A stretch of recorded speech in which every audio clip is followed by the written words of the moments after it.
Pag-aresto kay dating Pangulong Duterte, hindi daw matatawag na extradition ayon sa ICC accredited lawyer. Si Brigada Maricar Sargan sa detalye.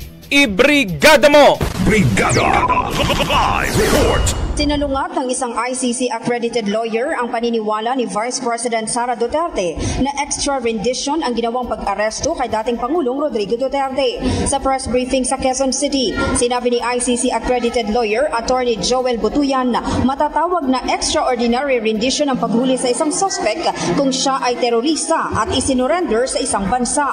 Subalit ang nangyaring pag-aresto naman daw sa dating presidente ay dahil sa isang warrant of arrest mula sa International Court at hindi country to country ang ginawang pag-surrender. Nanindigan din si Attorney Butuyan na legal ang ginawang pag-aresto kay Duterte kung saan dalawaan niya ang basihan ng validity ng implementasyon ng warrant.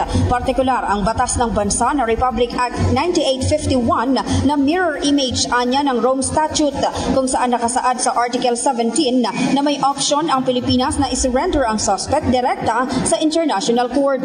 Pangalawa ay ang Article 59 ng Rome Statute na kailangan lang i-verify ang identity ng suspect at tiyakin na nirespeto ang karapatan nito alinsunod sa lokal na batas ng bansa.